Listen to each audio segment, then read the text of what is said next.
What is up, YouTube? Today I'm coming back at you with another tabletop RPG video, and today's video is going to be a little bit different. Today we're actually not going to be reviewing one product in particular.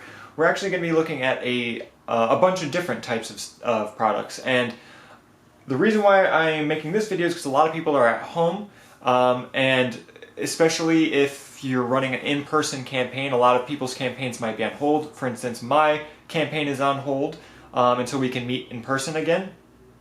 And so you may be wanting to run something online, you may be wanting to run some online one-shots or something like that, and these products can all help with that. Or if you're just a new DM or GM, in general, these are great products to check out. So these are going to be different sort of, the different supplements that you can get that will help you run Dungeons & Dragons or general RPG adventures.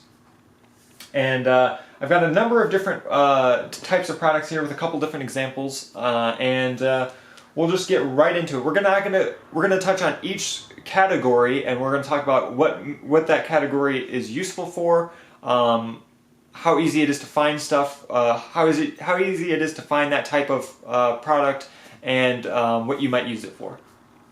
There's not going to be any particular order about what we're talking about, so I'm just going to pick up one type of product, we'll talk about it, we'll show you an example, and then we'll keep going forward.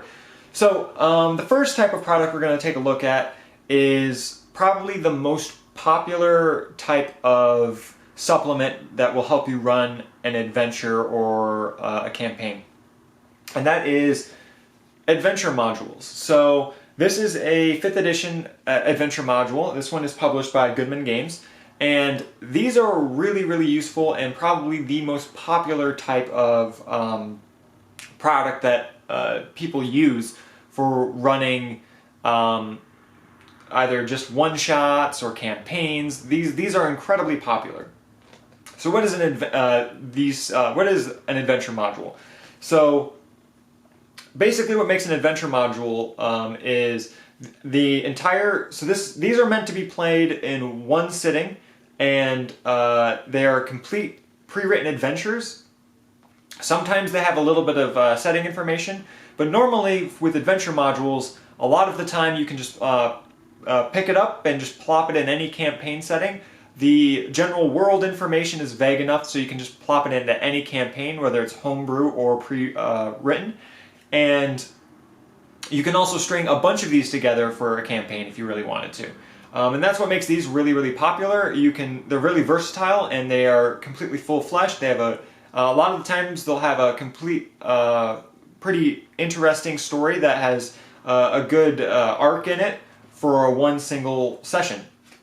They tend to be somewhere between like 25 to I would say about 13 pages, depending on what the adventure contains, what sort of maps and extras are in there, but they tend to be sort of a really small book. They're also really, really affordable. This one, for instance, only costs $10, and it contains everything you need to run this adventure. You don't have to prepare really much. You don't really have to prepare anything.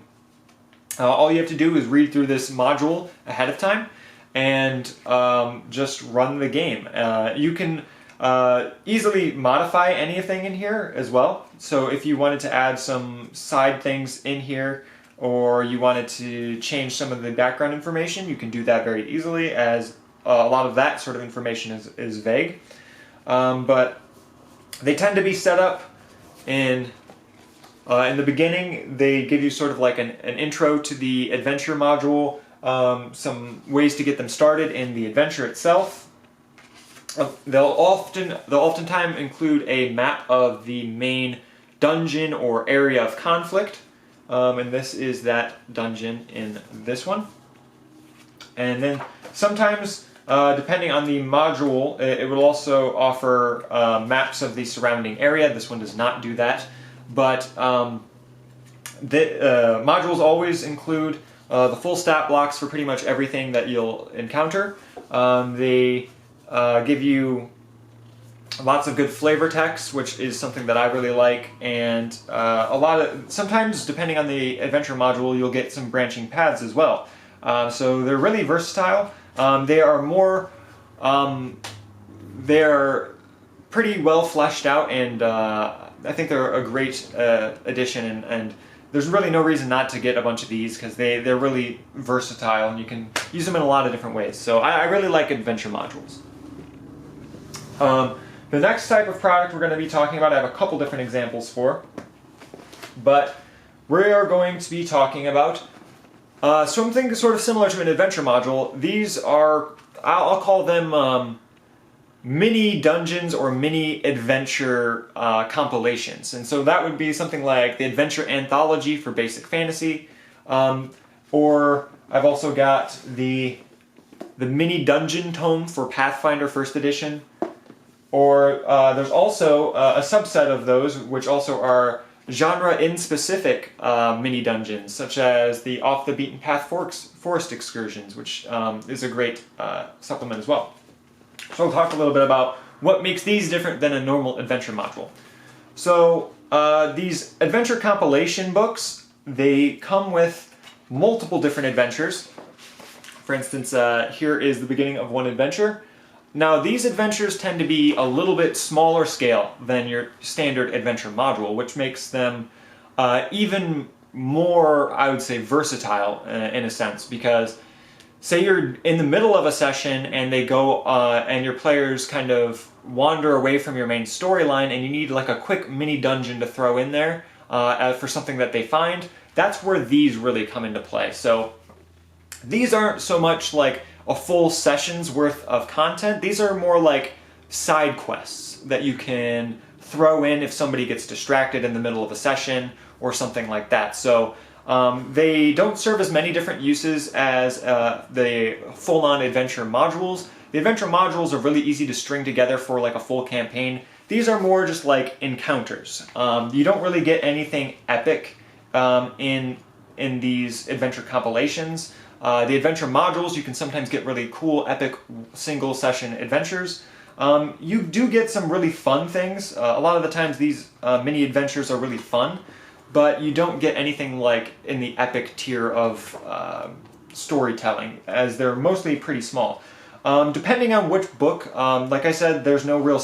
these aren't really as standardized as an adventure module. Adventure modules also sort of follow a similar format. They're like sub 30 page books with very fleshed out world building and stuff like that. These can vary in wide range. So you can, let me pull up some examples from this book here. So you can have something as simple as a single keep map and like a couple different encounters in a single keep, to sometimes you'll get a full town with a couple different side quests to do in that town. So there's no real order to it. Sometimes you'll get a little bit bigger. The adventures in an adventure compilation range anywhere from like a 4-page adventure to even 1-page adventures, depending on the adventure and the system. This one's for basic fantasy. The mini dungeon tome is really cool because this one's for Pathfinder. This one has adventures for every level, and they are always 2-page adventures. So each 2-page spread, like I said, they're not very long, but each 2-page spread contains a map and a small single adventure that you can do in probably even less than one session. You can probably do it as like a little side quest. Now you can flesh these out more, but you'll have to do some work. And that's not provided for you like it is in an adventure module, but you can flesh these out to a full session if you really wanted to. But these are more just side quests that you can add into your game, which is actually something I really like. I really like the mini adventure compilations. I have quite a few of them, as you've seen. These are just a couple examples. And the cool thing about the mini adventures as well is, like I said, you can get them in a non-genre specific form. These versions require a little bit more work because unlike the ones that actually have like a system in mind, I should say, something like Pathfinder, they have all the Pathfinder stat blocks. The ones that don't have a system in mind have blank stat blocks, so you actually have to fill those out yourself. That's the only real downside. But these are all these are 2 single-page adventures that you can do. So they're very small, and they aren't as fleshed out as a full adventure module. So the next type of supplement that you can get is probably, I would say, traditionally adventure modules are the most popular, but these have become incredibly popular, and they're really on the rise in terms of how people play Dungeons and Dragons and RPGs. And that is full-on pre-written campaigns. So this is sort of similar to an adventure module, whereas you have some world building, you have lots of flavor text, and you have a full, well-rounded story, but this actually is meant to basically span an entire campaign, whereas an adventure module is meant to span one session. This is meant to span for like your entire gaming session. So this would take, for instance, I believe this adventure, this campaign takes you from levels 1 through 15 for 5th edition Dungeons and Dragons. So, what are the benefits of this? So, and what do you get in this sort of supplement? So you always get a map of your adventuring area. So this one takes place in the Sword Coast. So you have a nice full map of the Sword Coast. You also get an adventure and an overview of how to run this entire campaign. And that goes on for a couple different pages, as this is a very long book with a lot of different information in here. You also get a ton of different information about all the different sorts of NPCs you'll meet, all the different organizations that you'll meet, what their goals are. As this is a very long-spanning story, this is going to, you're going to have to do some improv as well, and the information in here will help you do that in order to keep the flavor of the entire adventure. And it gives you some really useful information. Now, each chapter in here is sort of broken up like the adventure module. So like chapter 1 in this book is like an adventure module. So each chapter is sort of meant to be played in a single session. Sometimes you can split them up into just 2 sessions if the chapter is really long, or if there's a lot of combat. Like the first chapter, Greenest in Flames in this book, you can split up into 2 sessions if you don't play very long sessions, and it's not that big of a deal. But each chapter is normally meant to be played in a single session. And they're all strung together, and it's a continual plot. So the benefits of that are, if you wanted to run a campaign and you were very new, these are really, really helpful. You can run a full campaign without having to do a lot of the really hard work of making a world, making an overarching story, balancing encounters. That's all done for you in a campaign book. And all of the adventures, each session will be strung together for you, which is really nice. Now, with an adventure module, like I mentioned first, you do have a lot of that legwork done for you, but you still would have to make a world, and how you string those adventure modules together will be up to you, because that's not a cohesive story like a full-on campaign book. So that's the real difference between those. These are a little bit more expensive too. These, like this book, comes in at $50 US. I should also mention the adventure compilation books. They come in at anywhere from like $15 all the way up to, I think the mini dungeon tome was like $50. So those vary in price quite a bit. Whereas these are normally around like $50, like a full RPG book price. So a lot of great stuff in here, and these are really, really helpful for brand new GMs or DMs. Now, the last adventure type supplement that I'm going to touch on is my favorite type of adventure supplement. And these are the ones that I would personally use the most. And you can actually incorporate some other things into this as well, some other products, but these are the ones that I would use the most. And I'll talk a little bit about why. So the last type of product we're going to talk about are campaign settings. So this is the Codex of Erda, and this is the campaign setting for the world of Erda. And then I also have, for example, this one is meant for D&D 3.5, but I also use it for Pathfinder. And then I also have the Tal'Dorei campaign setting, and this is meant for 5th edition, and this is the world that Critical Role plays in. So, campaign settings are really, really awesome supplements. I really like them a lot because it allows you to create your own adventures and not have to follow a strict adventure path, sort of like you would with a campaign book where each adventure has to happen in a certain way or happens in a certain order. Campaign settings just basically are exactly what it sounds like. You get a big map of the world for the campaign setting, and then it just gives you a ton of information. And I really, really like these books a lot because it gives you everything you would want to know about the world itself. So basically, there are no adventures in here, no pre-written adventures. These are all just information. So this takes the hardest part of GMing, in my opinion, is building the world and fleshing it out.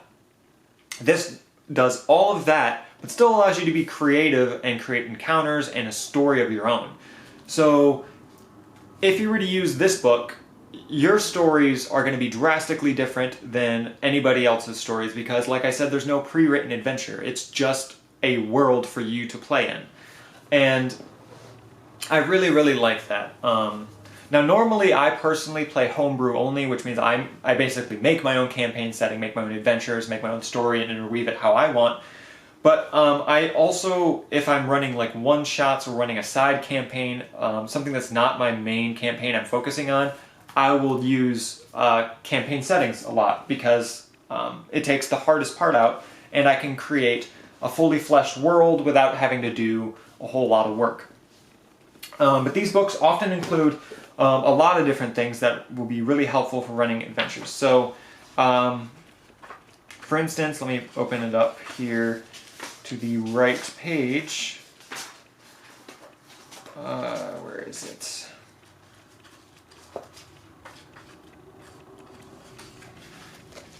Oh, of course, when I need to find it, I can't. Oh, almost thought that was it.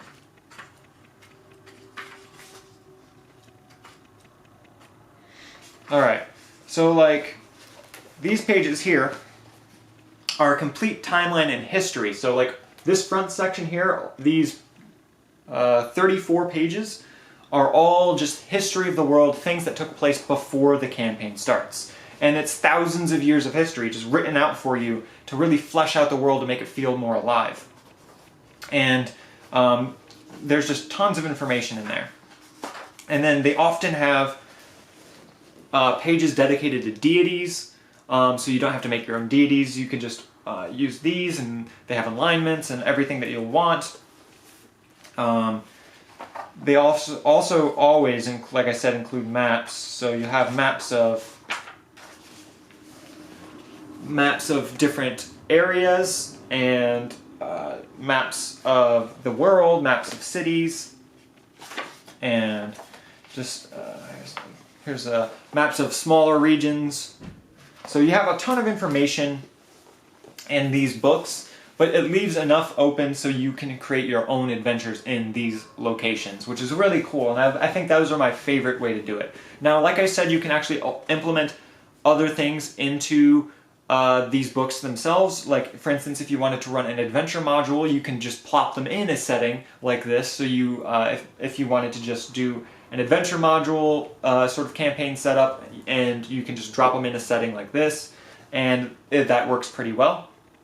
But what I really like about these campaign setting books is since they're just mostly information, like a lot of them will include like for a setting, like not a setting, but a system in mind. So like this one is meant for 3rd edition, so it has 3rd edition monsters in the back and stuff like that. But these are very easy to use with any game system. So like this one's meant for 3rd edition D&D. I use it for Pathfinder, which, albeit a very similar system, has quite a bit of differences. But you could also use this in something like Fantasy Age, or 5th edition, or 1st edition, or anything really. That's what makes these so versatile, and that's why I like them so much. So like you could run a Tal'Dorei campaign in Fantasy Age if you really wanted to. it makes them very, very easy to run, and I really like that about them. So those are the different types of adventure products that you can play for D&D that will really help out new GMs or just people looking to sort of try out different things. I find a lot of these products very helpful for that, and yeah, so I hope you guys enjoyed this quick overview and talk about the different sort of adventure products that you can get. Let me know what you guys think in the comment box below. If you would like to see a review of any of these products specifically, let me know in the comment box below, and I'd be more than happy to do that. And yeah, I try to read and respond to all of my comments as quickly as I can. And thank you guys for watching, and I'll see you guys next time. Peace.